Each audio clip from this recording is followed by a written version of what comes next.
Sebenarnya doa ini sering kita baca setiap tahun. Ketika tadi yang baca doa tarawih yang mana? Ya. Waj'alna min huril 'ain mutazawwijin. Apa doa ini? Doa ini doa egois. Doa ini hanya khusus bapak-bapak, tapi yang amin ibu-ibu. Ya Allah, jadikanlah kami suami-suami bagi para bidadari di surga. Amin. Padahal suaminya minta sama Allah tadi, Allah kawinkan kami dengan bidadari di surga. Ibu-ibunya amin pula paling kencang di belakang. Makanya saya ketawa dalam hati, hampir ngakak saya dibuat. Ya Allah, mak di belakang ini tak tahu doanya apa jadi. Waj'alna min huril 'ain mutazawwijin. Ya Allah, jadikan kami suami-suami bagi bidadari surga. Amin. Alhamdulillah, segala puji bagi Allah, salawat salam bagi Rasulullah Muhammad sallallahu alaihi wasallam. Boleh minum ya, Bu ya? Sini.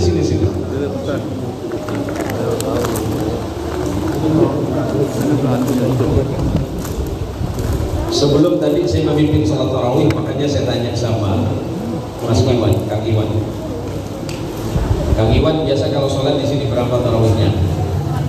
8 rakaat, 4 salam ditambah witirnya 3 rakaat langsung, dan salamnya cuma 1 kali. Saya bilang alhamdulillah. Kenapa? Kejadian kemarin karena masih banyak di masyarakat kita, dan alhamdulillah saya diminta imam di salah satu masjid di Siantan ini, yang kebetulan sholatnya 10 salam ditambah dengan witir 3, berarti 23 rakaat. Dan cara membaca saya seperti tadi.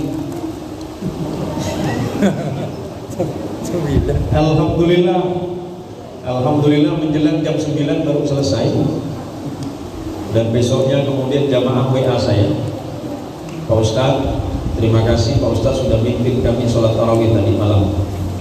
Tapi kalau bisa besok-besok Ustadz mimpin kami itu kira-kira yang sholatnya bisa cepat masuk surga lah Pak Ustadz. Karena rupanya saya juga kurang paham. Saya pikir di masjid itu ngambil 10 salam dengan bacaan tartil seperti tadi. Rupanya di sana tidak tartil, juga bukan tadwir, tapi hadar. Yang cepat macam peluru yang saya ceritakan kemarin. Dan musibahnya ternyata ada kakek-kakek pas di bawah AC ini, pas di barisan sebelah kiri, sebelah kiri. Rupanya kejadian mungkin karena tak kuat menahan kencing, menahan dingin di bawah AC, mau keluar mungkin malu, dan kejadian ternyata masak. Wallahu a'lam apa air tumpah atau kencing, saya belum paham itu. Nah maka tadi saya bilang sama Pak Iwan, alhamdulillah Mas Iwan, kalau gitu berarti sholat saya bisa agak lambat sedikit karena mengambil 4 salam. Para jamaah sekalian yang dirahmati oleh Allah, mudah-mudahan sholat saya tidak terlalu cepat tadi ya. Apa terlalu cepat tadi? Pak. Terlalu cepat ya? Pas kamu saya balikkan lagi gitu. Nyaman ya, pas gitu ya? Iya, pas ya, pas waktunya. Biasa jam segini juga. Makanya sebenarnya tadi saya udah khawatir ini. Jangan-jangan mama-mama di belakang udah geruntuk ini. Kalau sempat saya ambil Al-Baqarah 2 juz setengah, makin berat lagi kita. Alhamdulillah malam hari ini adalah malam yang sangat dirahmati oleh Allah Subhanahu wa taala. Setahun yang lalu ketika selesai Ramadan, penduduk bumi ini jumlahnya kurang lebih 8 miliar. Dan yang muslim itu hanya 1,8 miliar. Penduduk muslim itu 1,8 miliar. Anggap yang berpuasa itu cuma 1 miliarnya saja. Yang 800 jutanya anggap tidak puasa. Dan doanya sama dengan kita ketika setahun yang lalu berdoa kepada Allah, Allahumma tawwil umurana hatta ila Ramadan al-atiyah. Doa kita sama dengan miliaran manusia tahun yang lalu, ya Allah panjangkan usia kami hingga bertemu dengan Ramadan yang akan datang. Dan tepatnya sekitar 2 bulan yang lalu ketika masuk bulan Rajab, kita berdoa kepada Allah, Allahumma barik lana fi Rajab wa sya'bana wa ballighna Ramadan. Kita berdoa kepada Allah, ya Allah, berkahi kami di bulan Rajab dan bulan Sya'ban, dan panjangkan usia kami hingga bulan Ramadan. Dan alhamdulillah atas izin Allah kita dipertemukan dengan Ramadan kali ini. Mudah-mudahan Ramadan kita tahun ini adalah Ramadan yang terbaik sepanjang kehidupan kita. Dan juga mudah-mudahan bukan Ramadan yang terakhir. Kita berharap kepada Allah, mudah-mudahan ini Ramadan bukan Ramadan yang terakhir. Mudah-mudahan masih bertemu dengan Ramadan yang akan datang. Kita sudah masuk hari yang ke-11 bulan Ramadan. Semoga Allah Subhanahu wa taala mengampunkan dosa-dosa kita semuanya, amin. Suami dan para istri diampuni dosanya, amin. Anak-anak juga diampuni dosanya oleh Allah. Dan keluarga-keluarga kita, datuk, nenek, moyang kita, ibu kita, ayah kita, saudara-saudara kita yang belum sempat memasuki Ramadan tapi terlebih dahulu meninggalkan kita semuanya, semoga Allah ampunkan segala dosa-dosanya, Allah terima amal salihnya, Allah balas kebaikannya, dan Allah tempatkan di jannatul ma'wa, di surganya Allah Subhanahu wa ta'ala, amin ya rabbal alamin. Pengisi Ramadan malam ini saya jadi teringat sabda Rasulullah Muhammad sallallahu alaihi wasallam, julusu sa'atan fi majlisil ilmi khairun min alfi raka'atin. Duduk sesaat saja, sesaat itu bisa 1 jam, tapi ba'dal fil sebagai ulama mengatakan saat itu 1 jam. Duduk 1 jam saja di majelis ilmu. Ini majelis ilmu, mendengarkan nasihat-nasihat kebaikan lebih baik dibandingkan dengan salat sunat 1000 rakaat yang tanpa ilmu. Salat sunat yang tanpa ilmu 1000 rakaat itu kan banyak. Pernah salat sunat 1000 rakaat? Mau nyoba? Boleh Pak Kumis, boleh. Tapi kalau di Indonesia itu ya paling banyak kita salat seperti tarawih itu kan 23 tambah witir. Tapi kalau di negara-negara Arab, di negara-negara Yaman khususnya, biasanya sholat tarawihnya 100 rakaat. Kira-kira jamaah sini ada yang mau ya? Langsung balik awal juga ada bos begitu. Di Yaman itu biasa 100 rakaat. Selesai dari Masjid Al-Ikhwan pindah ke Al-Isra. Dari Al-Isra pindah ke At-Taqwa. Dari At-Taqwa pindah ke Qadar Islam. Dari Qadar Islam pindah ke yang sebelah sana. Hanya untuk mencari 100 rakaat. Saya tidak akan bicara boleh apa tidaknya hukumnya.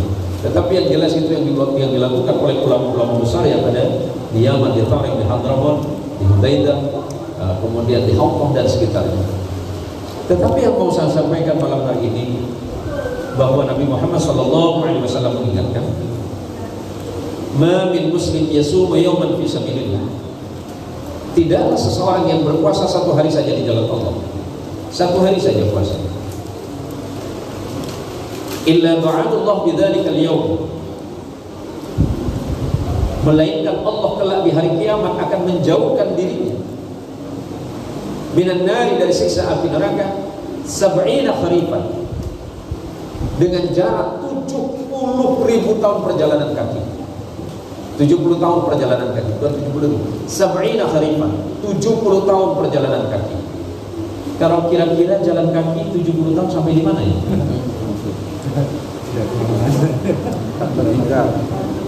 70 tahun jalan kaki, ibu-ibu nyampe mana Bu? Hah? Nyampe ke Arab. Jadi kata Nabi, orang yang puasa 1 hari saja, yang puasa 1 hari saja hanya mengharapkan ridha dari Allah, kelak di yaumil qiyamah Allah menjauhkan darinya siksa api neraka jahanam. Jarak api neraka jahanam dengan orang tersebut 70 tahun perjalanan kaki. Rasulullah menjelaskan ketika ditanya oleh Abu Hurairah radhiyallahu anhu, ya Rasulullah, seperti apa panasnya api neraka ya Rasulullah? Kamu tahu ujung asap? Tahu ujung asap? Pernah merokok tahu ujung asap? Jadi saya masih merokok. Udah karena malam ini sini ya. Tahu ujung asap? Ujung asap api neraka itu panasnya sama dengan panasnya di bumi, kata Rasulullah Muhammad SAW. Itu ujung asap. Tidak bisa kita bayangkan. Tapi karena orang-orang yang berpuasa Ramadan, Allah menjauhkan dari itu semua. Maka semoga kita yang berpuasa Ramadan Allah jauhkan dari itu semuanya, amin ya rabbal alamin. Puasa Ramadan ini tidak semuanya orang mau. Tapi alhamdulillah perkembangan dari tahun 80, 90 sampai tahun 2000 di kota Pontianak yang kita lihat sudah tidak ada lagi puasa orang Melayu zaman kita dulu ya. Apa buka gendang tutup? Gendang. Masih ada kan? Antar bulan. Jemput antar bulan. Kira-kira Masjid Al-Ikhwan masih ada macam ini? Alhamdulillah. Dulu sekitar tahun 2000 masih kita banyak temukan warung-warung itu tutup separuh. Muka tak nampak, kaki yang nampak. Nah, itu Pak Muklis nampaknya. Alhamdulillah Allah sudah memberikan hidayah untuk kita semua. Allah sudah menjauhkan kita dari perilaku yang demikian. Tidak berpuasa sekalipun sebenarnya bagi Allah tidak masalah. Allah ada kepentingan tidak dengan kita? Allah punya kepentingan tidak dengan kita? Tidak. Karena Allah di dalam Quran dengan tegas mengatakan man asa'a falyu'min wa man sa'a falyakfur. Ya kalau mau beriman, beriman saja kata Allah. Tapi jika seandainya kamu tidak percaya kepada Allah dan ingkar kepada Allah, terserah kamu. Tapi ingat nanti di yaumil qiyamah, orang yang berpuasa seperti ini nanti dipanggil oleh Allah di yaumil qiyamah. Kulu wasrabu hani'an bima aslaftum fil ayyamil khaliyah. Nanti di hari kiamat orang yang berpuasa dipanggil oleh Allah. Kulu wasrabu hani'an bima aslaftum fil ayyamil khaliyah. Kulu wasrabu, makanlah, minumlah sesuka dan sesenangnya. Hani'an, sepuas-puasnya. Bima aslaftum fil ayyamil khaliyah, karena dulu kalian di dunia begitu susah dan payah menahan lapar dan haus selama melaksanakan puasa Ramadan. Hari ini puasa hari yang ke-10 memasuki malam ke-11. Bukan tidak berat kita berpuasa ini. Dan nanti orang yang tidak berpuasa,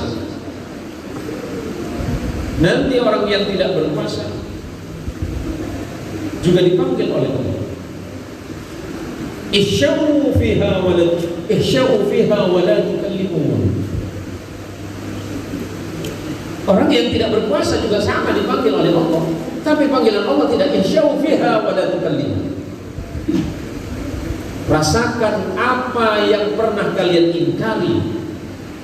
Suruh puasa tak mau, bilangnya lapar.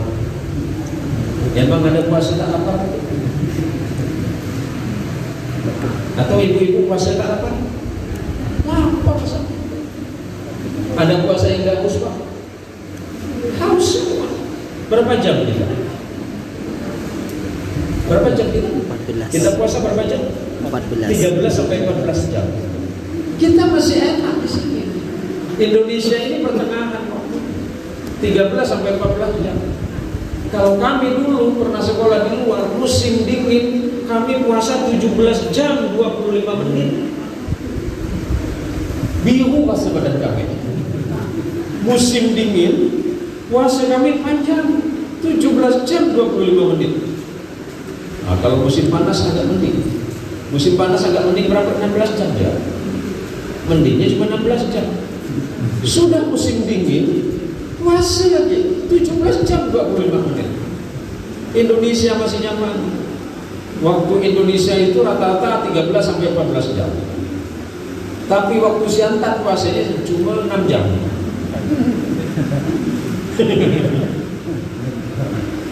Yang nampaknya masih jam tanpa. Saya tengok tadi tukang parkir di pasar, yang parkir di pasar tuh saya tanya, Pak, belum puasa Pak? Tak tahan Ustaz.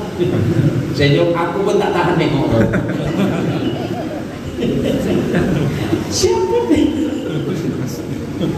Siapa bilang puasa itu tahan?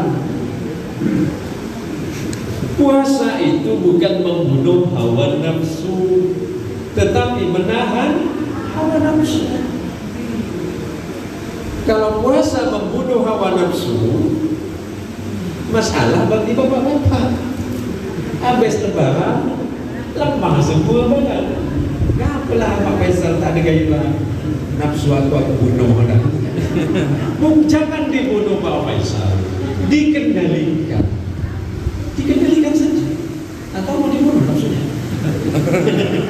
Jangan dibunuh. Hanya mengendalikan hawa nafsu yang tidak baik, yang disebut dengan nafsu lawwamah, nafsu yang mengarah kepada keburukan. Karena ada juga namanya nafsu mahmudah, nafsu yang mengajak kepada kebaikan. Mana nafsu yang mengajak kepada kebaikan? Dan banyak kita temukan di bulan Ramadan. Nafsu mahmudah banyak kita temukan di bulan Ramadan. Seperti apa Ustaz? Banyak kita senang membaca Quran sampai menghatamkan Quran, tapi hanya di bulan Ramadan. Selepas Ramadan dah ada Quran, kita ketemu tahun depan, nggak usah ketemu lagi. Ditanya, Mak, kenapa nggak baca Quran lagi? Kemarin kan puasa sudah hatam Ustaz. Mak, puasa Ramadan itu kalau memang mampu menghatamkan Quran, selepas dari bulan Ramadan lebih baik menghatamkan Qurannya. Sudah ada yang hatam Quran? Alhamdulillah. Yang senang tadarus jangan suka nak pendek tongkeng. Banyak. Disalahkan kawan tak mau. Dia bilang disalahkan. Bukan disalahkan, Mak. Dibetulkan. Ini tak balik lagi besok. Mak, tadarus tak suka aku. Kenapa tak suka? Malah salah terus dengan bini Pak Faisal itu.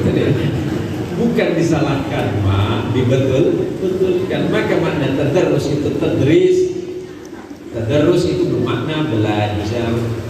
Kalau bacaannya yang sudah baik diperbaiki, yang tidak baik minta diperbaiki sama teman yang di sebelahnya. Jangan kemudian suka nak ngambek, jangan pula nak pendek tungking, kemudian tak tadarus lagi. Nah, ini penting untuk saya sampaikan pada malam hari ini, karena memang bulan Ramadan adalah masa yang paling tepat bagi kita semuanya untuk mengaji dan bagaimana belajar kembali kepada nilai-nilai Al-Quran. Allah Subhanahu wa Ta'ala tidak memanggil semua orang. Allah tidak memanggil semua orang untuk berpuasa. Yang dipanggil oleh Allah hanya orang yang beriman kepada Allah. Ada orang dengan congkaknya mengatakan aku tak puasa, tak masalah. Sebab yang dipanggil oleh Allah hanya orang yang beriman. Yang ngerasa tidak punya iman tidak usah puasa.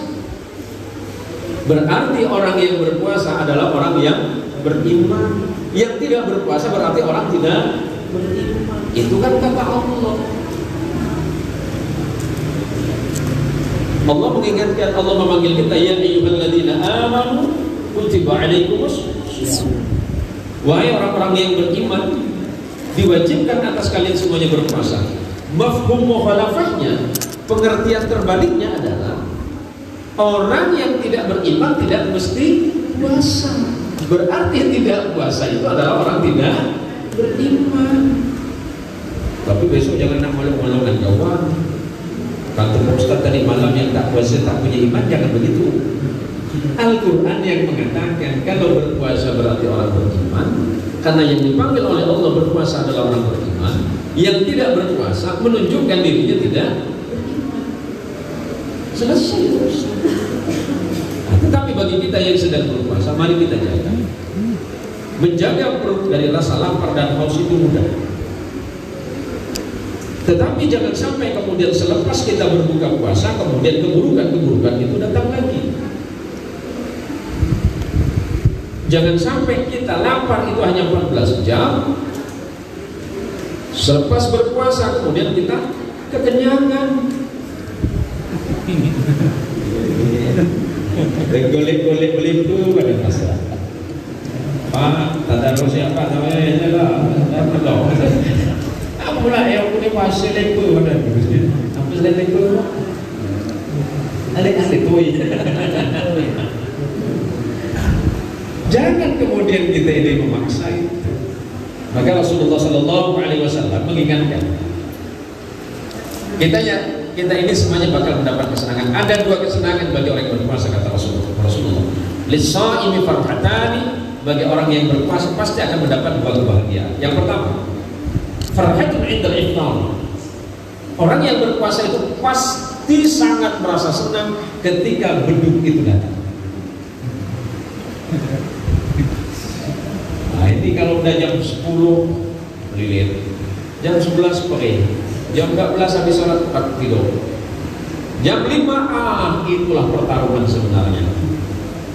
Keluar dari rumah karena di rumah bawa masakan, ternyata di luar banyak orang jual-jual gamblang. Di situlah pertarungan. Padahal di rumah masakan sudah banyak, di atas meja sudah penuh. Pak Iwan masih datang lagi bawa makanan. Apa tuh bang? Suami istri ngomong ayam. Dari nanti mesra juga kawan saya. Ini manggil ayam. Pulang ke rumah masih bawa makanan. Padahal kalau kita makan sahur, makan apa? Ketika kita berbuka puasa, berapa sih yang kita makan? Tidak banyak dan itu sangat sedikit.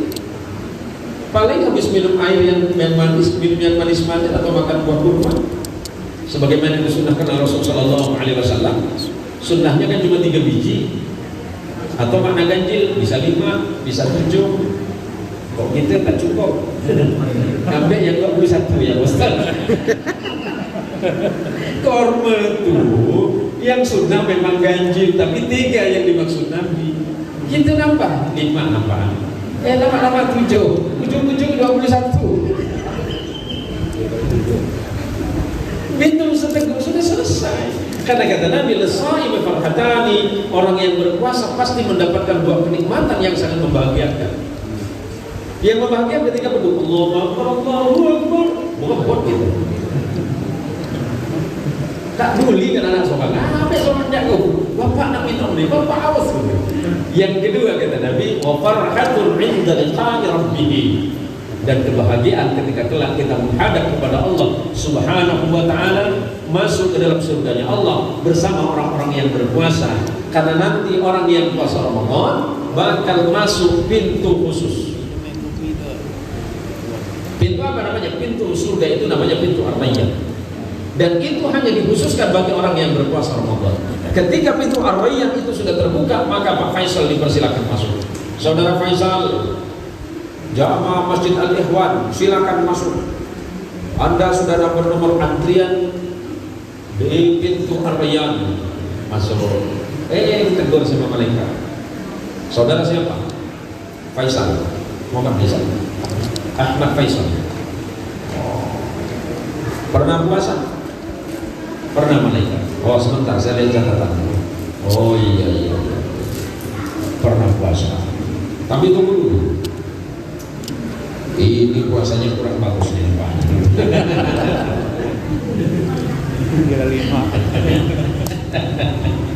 Awal-awal puasa bagus itu malaikat. Di ujungnya pula tak bagus. Yang pula malaikat keluar dari rumah nih mau yang kan? Dan itu yang Mas Faisal. Orang yang berpuasa itu masuk dari pintu khusus kata Rasul namanya pintu Ar-Rayyan.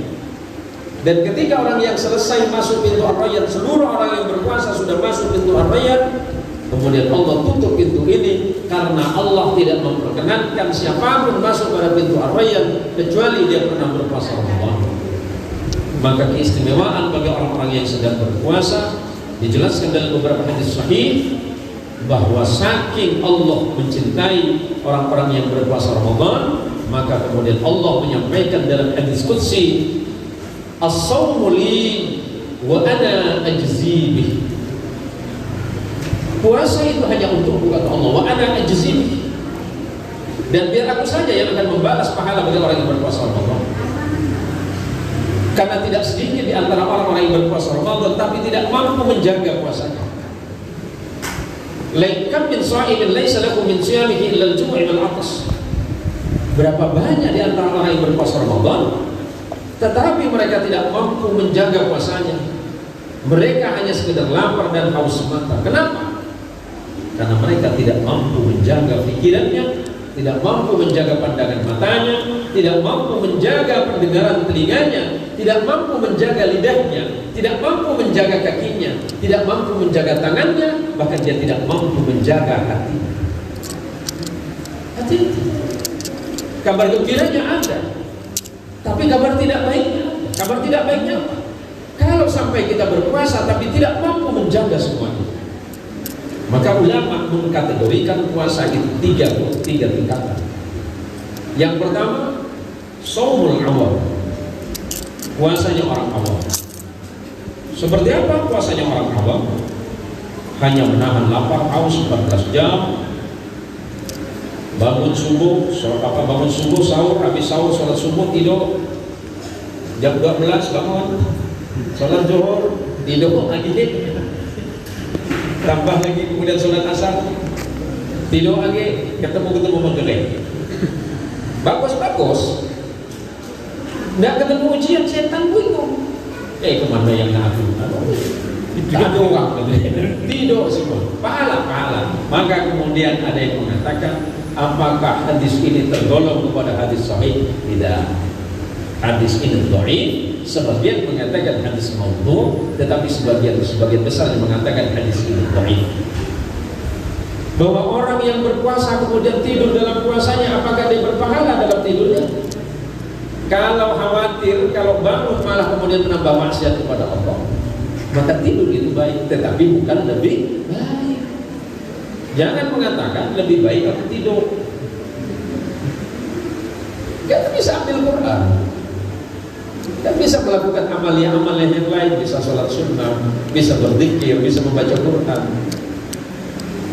Banyak di antara kalian, kata Allah, Rasulullah mengatakan sama, di antara kalian banyak yang berpuasa tapi kalian tidak dapat apa-apa. Kenapa? Lidahnya tidak dijaga, yang dijaga hanya perut, yang dijaga hanya mulut, tidak makan dan tidak minum.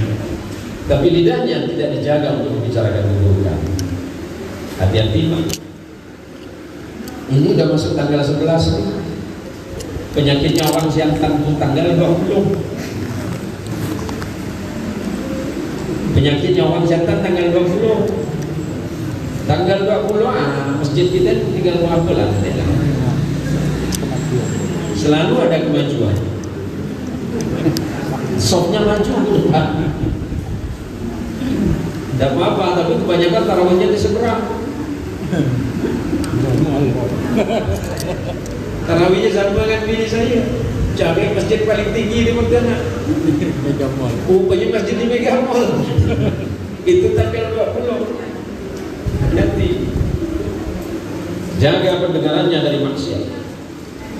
Jaga pendengarannya dari riba. Jangan sampai kemudian hal-hal yang tidak baik senang didengarkan. Tapi yang namanya manusia selalu mencari hal-hal yang jaga lidahnya. Terutama sudah menjelang THR belum cair, mulai suami kena serangan. Jadi yang kedua, kata Rasulullah, shaumul khawas, puasa khusus. Seperti apa puasa khusus? Puasanya dia selalu menjaga matanya, menjaga pendengarannya, menjaga lidahnya, menjaga kakinya, menjaga pendengarannya dari hal-hal yang dapat mengurangi amal ibadahnya kepada Allah. Maka cara yang terbaik adalah ambil Quran. Iqra'ul Quran, kata Rasulullah. Fa innahu ya'ti yaumil qiyamah syafi'an li ashabihi. Bacalah oleh kalian Al-Quran, karena kelak Al-Quran akan menjadi penolong bagi kalian di yaumil qiyamah. Kenapa kita tidak sibuk dengan amalia saja? Mumpung ini bulan baik, mumpung kita masih sehat, bisa melaksanakan puasa Ramadan. Kemudian yang kedua tadi, puasanya siapa? Puasanya para ulama, puasanya para orang-orang salih. Dan yang ketiga adalah shaumul khawas, puasanya yang spesial. Siapa? Puasanya Nabi kita Muhammad sallallahu alaihi wasallam.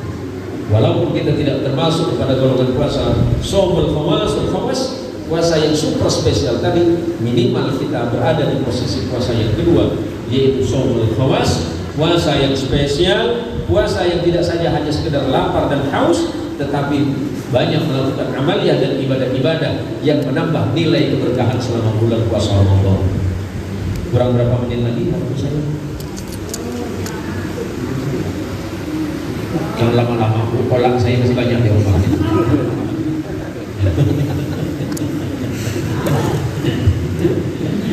Nah, para jamaah sekalian, ibu-ibu sekalian yang dirahmati oleh Allah, inilah pentingnya bagi kita ma'iyahah ngaji bareng seperti ini, biar menambah amaliyah kita selama bulan Ramadan.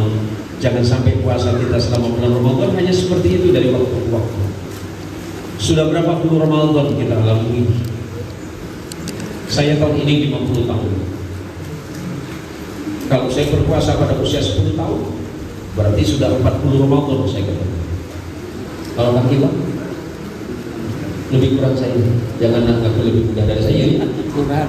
Hah? Kurang dari saya. Bukan lebih. 27 paling ya. Sudah berapa puluh kali Ramadan kita ketemu dengan Ramadan, tapi apakah nilai Ramadan itu ada dalam hidup kita? Yang paling penting bahwa pelajaran di bulan Ramadan, nanti keluar Ramadan kita harus lebih baik. Maka selepas Ramadan masuk Idul Fitri disebut bulan apa? Bulan Syawal. Apa itu Syawal? Syawal itu bermakna peningkatan. Orang Arab dulu menyebut Syawal itu artinya ekor unta yang diangkat. Kenapa? Karena bulan Syawal biasanya unta itu tidak mau dikawinkan. Masuk ke Pontianak, salah tafsir. Ibu bapaknya tak mau nikahkan anaknya di bulan Syawal. Ngapa pula nanti nunggu bulan haji? Kata Pak Guru, bulan Syawal bulan tak bagus. Bu, yang tak boleh dikawinkan dulu anak unta. Malah anak itu pula tak boleh. Masa kita nak nyamakan anak unta pula? Saya sering sampaikan. Dulu di masyarakat Arab itu bulan Syawal memang unta itu tidak mau dikawinkan. Karena tidak mau dikawinkan, ekor unta betina itu diangkat, maka disebut Syawal. Apalagi bulan antara Idul Fitri dan Idul Adha, namanya bulan kecepet. Apa? Dzulqa'dah ya? Itu lebih parah lagi. Nggak mau ngapa-ngapain. Kenapa? Orang Arab dulu nggak mau. Begini, saya jelasin ya biar ngerti hukum. Dzulqa'dah itu artinya bulan menunggu. Kenapa? Menunggu datangnya bulan haji. Itu dulu di masyarakat Arab. Maka orang Arab biasanya tidak melakukan aktivitas di bulan Dzulqa'dah. Masuk ke Indonesia disebut bulan kecepet. Di Jawa Tengah disebut bulan Hafid. Bulan kecepet nih. Bulan apa? Hafid. Bulan Hafid nih. Hafid. Mungkin Hafid. Bulan kecepet. Anaknya nggak bisa dinikahkan. Kenapa nanti rezekinya kecepet? Kok bisa? Enggak, dulu Dzulqa'dah itu saya jelasin biar ini lah, biar untung ya. Dzulqa'dah itu bulan duduk. Kenapa bulan duduk? Menunggu datangnya bulan haji Dzulhijjah. Jadi biar jelas malam hari ini ngajinya ini biar agak luas. Jadi para jamaah sekalian, para ibu-ibu sekalian. Terus ada yang bertanya, bagaimana hukumnya saya menghatamkan Quran selama Ramadan? Baik. Karena Rasulullah Muhammad SAW dan para sahabat ketika sudah memasuki bulan Ramadan biasanya bacaan Qurannya semakin ditambah. Bacaan Qurannya semakin diperbaiki. Karena setiap bulan Ramadan Rasulullah SAW selalu didatangi oleh malaikat Jibril. Rasulullah itu didatangi oleh malaikat Jibril dan Rasulullah setor hafalan kepada Jibril alaihissalam. Murajaah kepada Jibril. Nah, baik bagi kita di bulan Ramadan, makanya banyak orang-orang itu melakukan amaliyat tadarrus. Karena Rasulullah itu bertadarrus langsung kepada Jibril. Jadi kalau Rasulullah itu ngaji, itu ngajinya ke Jibril alaihissalam. Ya kita nggak perlu ngaji sama Jibril, Bu. Kalau ngaji sama Jibril salah di kuping gimana coba? Yang ngaji cukup sama Mas Faisal, ngaji sama para imam dan para ustadz yang ada di sini. Ada juga yang bertanya, Ustadz, bagaimana hukumnya? Saya di bulan Ramadan kemarin,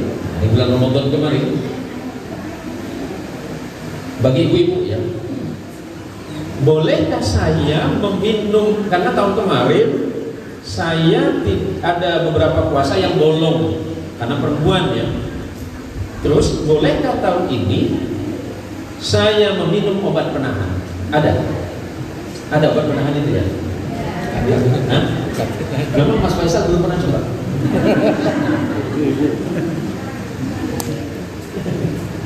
Ya, kalau kesehatan ada obatnya. Ada resikonya nggak minum obat? Ada juga ya, ada risiko. Oh, mempengaruhi risiko. Tapi tidak berpengaruh secara full ya. Karena kemarin juga sama pertanyaan. Bolehkah saya meminum obat? Begini saya jelaskan bahwa siklus itu adalah rahmat dan hadiah dari Allah kepada perempuan.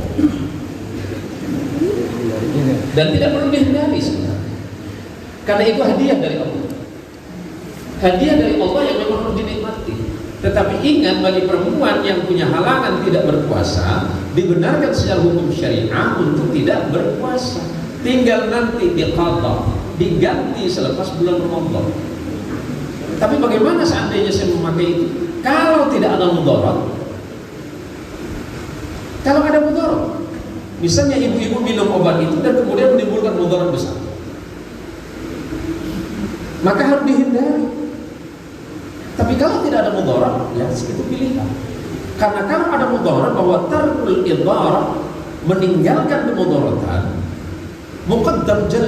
muqaddamun, didahulukan li jalbil intifa', ala jalbil intifa', bahwa meninggalkan mudarat sebaiknya lebih diutamakan dulu sebelum mengambil manfaatnya. Kalau seandainya ibu meminum obat penahan itu meninggalkan mudarat, maka sebaiknya tidak usah diminum. Biarkan saja siklus alami, karena itu hadiah bagi perempuan. Nah, ini yang masalah ini kan bapak-bapak. Bapak-bapak halangan puasanya apa sih? Nah, jadi ngapalah pula bapak-bapak banyak yang tak puasa di jalan. Ini kan tidak logis secara hukum. Kalau perempuan kan masuk akal, tapi jangan nak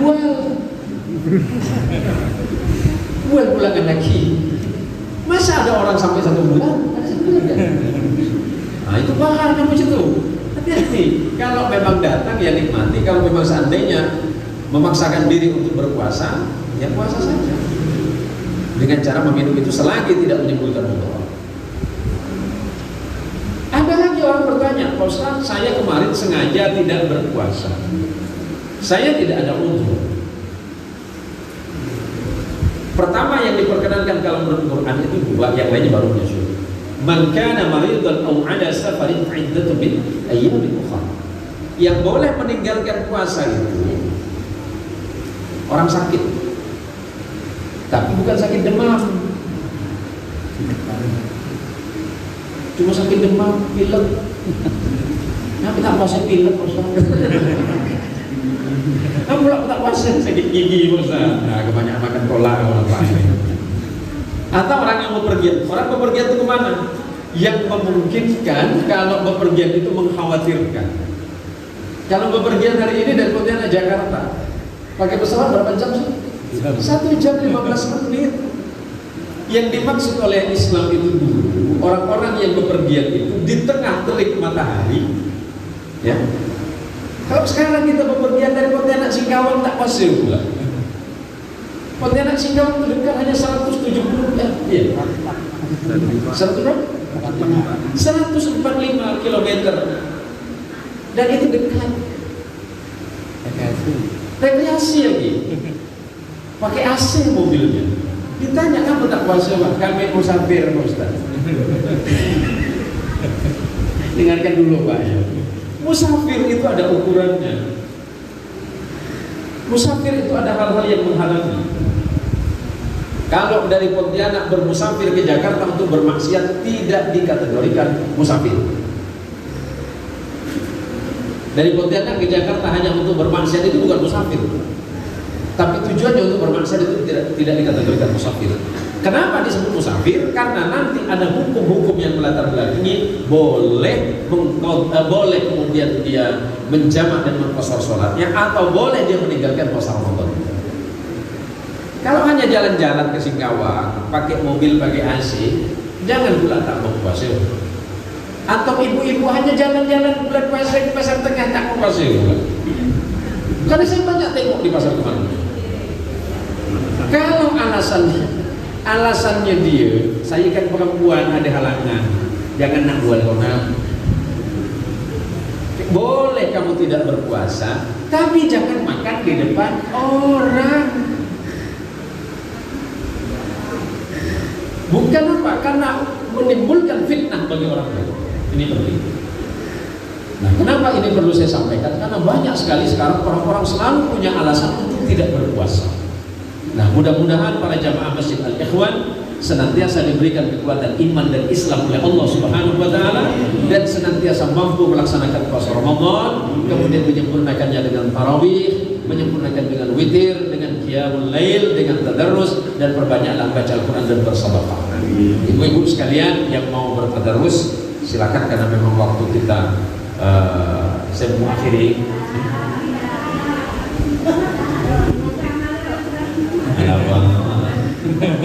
Lapar saya nih, Mak.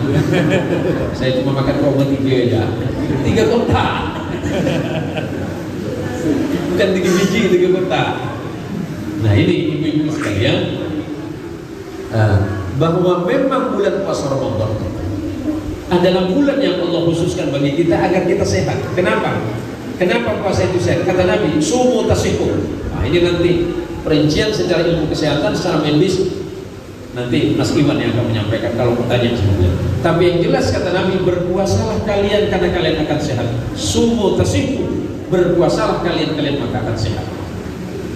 Saya pernah ditanya, ada orang tidak makan tapi cepat lapar. Berbeda dengan orang tidak makan dalam kondisi puasa. Apa yang membedakan? Karena orang yang berpuasa itu sudah meniatkan dirinya. Maka puasa Ramadan wajib berpuasa berniat pada malam harinya. Berbeda dengan puasa sunnah. Saya jelasin kalau niatnya. Puasa Ramadan sebagai puasa wajib, niatnya malam sebelum sahur. Nawaitu shauma ghadin dan seterusnya. Tetapi puasa sunnah dibolehkan berniat pada pagi harinya. Misalnya bangun dari tidur, tidak sempat sahur, tiba-tiba pagi-pagi bangun dan niat puasa Senin Kamis. Boleh niat pagi hari selagi belum minum kopi. Habis minum kopi baru niat, baru sadar saya, ya Allah saya niat puasa. Puasa lupa itu namanya. Kalau puasa sunnah niatnya boleh pagi hari, tapi sebelum minum ya. Kalau puasa Ramadan niatnya harus malam atau minimal sebelum sahur, sebelum imsak. Kenapa demikian? Ternyata menurut penelitian para ilmu kedokteran, orang yang sudah berniat kepada Allah untuk berpuasa, secara otomatis ada perintah dalam pikirannya untuk bertahan. Coba tidak niat puasa, sahur jam 4, besok pagi jam 12 dipastikan kita sudah tidak mampu. Berbeda dengan orang yang sahur niat puasa sampai jam berapapun dia mau. Kuncinya di mana? Kuncinya niat. Ternyata dari niat itu ada perintah dalam pikiran agar tubuh ini bertahan. Dan pada puncaknya, biasa paling lapar jam berapa? Kita paling lapar jam berapa kalau siang? Jam normal. Kalau jam-jam 1 ya. Nengok tiang ngasih coklat nggak nengok itu kan? Gelap mata. Kalau kita coba jam 1, unang-unang keluar semua. Jadi pada jam 12 atau jam 1 puncak lapar, maka pada saat itu ada miliaran sel dalam tubuh kita itu yang bersatu untuk mempertahankan hidup. Itulah luar biasanya niat. Maka Nabi SAW mengingatkan, innamal a'malu binniyat. Sesungguhnya setiap perbuatan itu tergantung kepada niatnya. Kalau orang niatnya berpuasa, maka insya Allah dia akan kuat sampai jam menjelang maghrib atau maghrib. Berbeda dengan orang yang tidak niat berpuasa, sahur tapi tidak niat berpuasa, paling kuat dia hanya jam 12. Ini menunjukkan apa? Bahwa orang yang beribadah kepada Allah pasti Allah akan menolongnya. Maka orang-orang yang sedang berpuasa, pertama doanya tidak akan ditolak oleh Allah Subhanahu wa taala. Ibu-ibu yang sedang berpuasa mau berdoa seperti apapun Allah pasti akan mengabulkan. Yang merasa belum dapat THR dari suami, malam ini cepat-cepat berdoa, ya Allah, mudah-mudahan THR dari laki saya cepat keluar ya Allah. Insya Allah besok pagi keluar.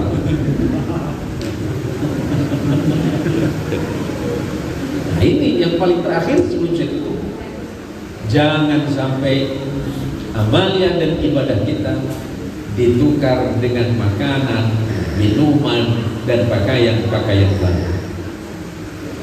Ini kabar gembira buat bapak-bapak, tapi kabar buruk buat ibu-ibu. Karena saya tengok, ya Allah, kapan kita akan berubah? Kapan kita akan berubah? Karena yang saya perhatikan banyak sekali di antara kita itu menjelang Ramadan semuanya sibuk. Bukan sibuk mempersiapkan diri, tapi sibuk mau lebaran. Kapan kita mau berubah? Dan saya perhatikan masih ada di sekitar kita banyak banget.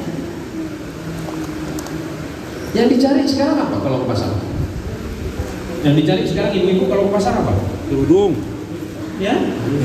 Pakaian, diskon 100% yang dicari. Tapi diskon ampunan Allah nggak dicari. Bulan Ramadan ini bulan diskon ampunan. Sebesar apapun dosa dan maksiat kita di tahun yang lalu, Allah akan mengampuni mumpung Ramadan. Amal kita yang sedikit Allah lipat gandakan di bulan ini. Yang pahalanya kemarin sedikit Allah lipat bulan ini. Yang zikirnya sedikit Allah pahalanya akan Allah lipat gandakan. Tetapi kita tidak tertarik itu. Kita lebih tertarik kepada diskon-diskon yang ada di toko-toko. Padahal diskon yang sebenarnya adalah diskon ampunan dari Allah Subhanahu. Oleh karenanya para jamaah sekalian yang dirahmati oleh Allah, sebelum Ramadan meninggalkan kita, memang masih tinggal 20 hari. Yang suka lucu-lucuan anak-anak muda itu, biasa saya tengok postingannya, alhamdulillah puasa sudah 10 hari, lebaran tinggal 20 hari yang tinggal. Memang lucu-lucuan. Awas malaikat dan nunggu. Tak perlu nunggu 20 hari. Besok pun kau boleh berlebaran. Para jamaah sekalian, para jamaah Masjid Al-Ikhwan, ini sudah masjid ya, saya lupa ya. Ya sudah masjid, walaupun tidak salat Jumatnya. Ya, ini berarti masih belum. Masjid persiapan berarti masih belum masjid jami. Kalau masjid jami artinya masjid yang untuk salat Jumatnya. Tetapi karena ini sudah dilaksanakan sholat fardu, maka boleh sholat sunat tahiyatul masjid. Ya. Kalau surau, apa bedanya surau dengan masjid? Ya sebenarnya kan hanya nama saja ya. Musola, surau, apa lagi? Langgar, apa lagi? Tapi katanya Pak orang sholat tidak boleh dilanggar Pak. Tapi kalau dia dilanggar semua yang. Ya. Musola, langgar, tajuk. Apa lagi ya? Oh banyak nama-namanya. Nah, tapi yang jelas bahwa kalau tempat ibadah itu sudah dilaksanakan sholat fardu 5 waktunya, maka dibenarkan atau dibolehkan sholat sunat tahiyatul masjid. Misalnya musola di surau nih, tapi di situ dawam atau dia terus menerus sholat 5 waktu di situ. Sholat berjamaah normal di situ. Maka diperbolehkan sholat sunat tahiyatul masjid.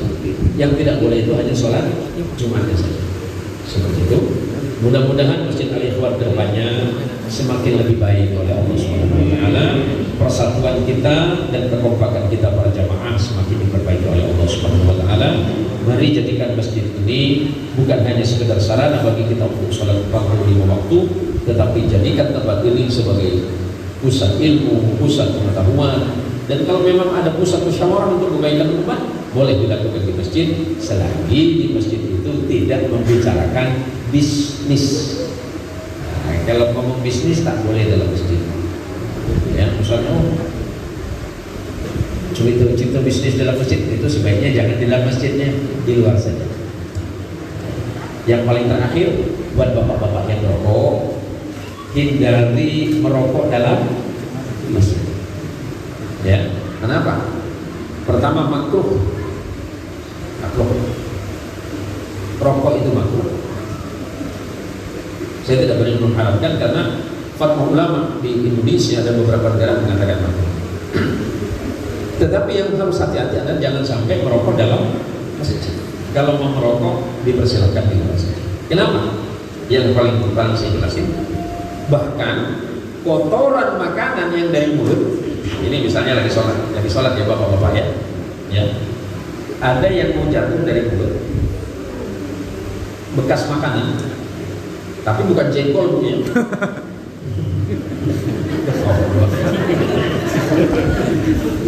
Ini nampaknya anak muda ini pengalaman pribadi. Ya, makanan yang nempel di gigi bekas makan, maka kata Nabi sebelum sholat itu kumur karena khawatir tadi ada bekas nasi padang nempel di sini, ditelan batal sholatnya. Maka sebaiknya gini nih, ludahin masukin ke sini, jangan sama ludahnya, ludahin ke sini, masukin ke sana atau ambil masukin ke sana. Jangan sampai jatuh ke lantainya. Tidak haram tapi makruh. Karena perkara buruk. Apalagi dengan sengaja membawa sesuatu yang makruh ke dalam. Ya, bisa dipahami ya. Ini apa pula Ustaz Jen ini jangan keras, bukan, ini hukum. Daripada nanti saya salah.